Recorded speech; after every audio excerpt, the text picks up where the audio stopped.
Praise the Lord. ఈరోజు దేవుని వాగ్దానం కీర్తనల గ్రంథం 32 అధ్యాయం 8వ వచనం. నీ మీద దృష్టి ఉంచి నీకు ఆలోచన చెప్పేదను. ప్రియదైవజనమా, దేవుడు అందరి ఆలోచనలన్నిటినీ ఎరిగినవాడు.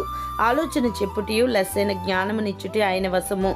ఆలోచన విషయంలో నీ దేవుడే గొప్పవాడు, క్రియలు జరిగించే విషయంలో శక్తి సంపన్నుడు. నరుల ఆలోచనలు వ్యర్థములని ఆయనకి తెలుసు, కాబట్టి నీ మీద దృష్టి ఉంచి నీకు ఆలోచన చెప్పేదను అంటున్నారు.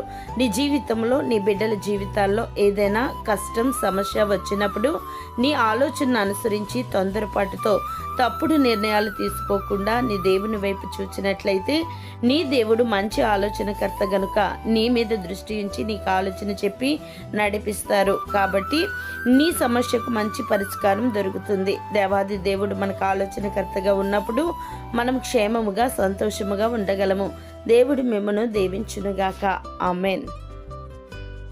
Praise the Lord. ఈరోజు దేవుని వాగ్దానం కీర్తనల గ్రంథం 32 అధ్యాయం 8వ వచనం. నీ మీద దృష్టి ఉంచి నీకు ఆలోచన చెప్పేదను. ప్రియదైవజనమా, దేవుడు అందరి ఆలోచనలన్నిటినీ ఎరిగినవాడు. ఆలోచన చెప్పుటియు లెస్సైన జ్ఞానమునిచ్చుటి ఆయన వశము.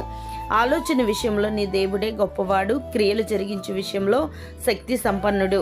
నరుల ఆలోచనలు వ్యర్థములని ఆయనకి తెలుసు, కాబట్టి నీ మీద దృష్టి ఉంచి నీకు ఆలోచన చెప్పేదను అంటున్నారు. నీ జీవితంలో, నీ బిడ్డల జీవితాల్లో ఏదైనా కష్టం, సమస్య వచ్చినప్పుడు నీ ఆలోచనను అనుసరించి తొందరపాటుతో తప్పుడు నిర్ణయాలు తీసుకోకుండా నీ దేవుని వైపు చూచినట్లయితే నీ దేవుడు మంచి ఆలోచనకర్త గనుక నీ మీద దృష్టి ఉంచి నీకు ఆలోచన చెప్పి నడిపిస్తారు. కాబట్టి నీ సమస్యకు మంచి పరిష్కారం దొరుకుతుంది. దేవాది దేవుడు మనకు ఆలోచనకర్తగా ఉన్నప్పుడు మనం క్షేమముగా, సంతోషముగా ఉండగలము. దేవుడు మిమ్మను దీవించునుగాక. ఆమెన్.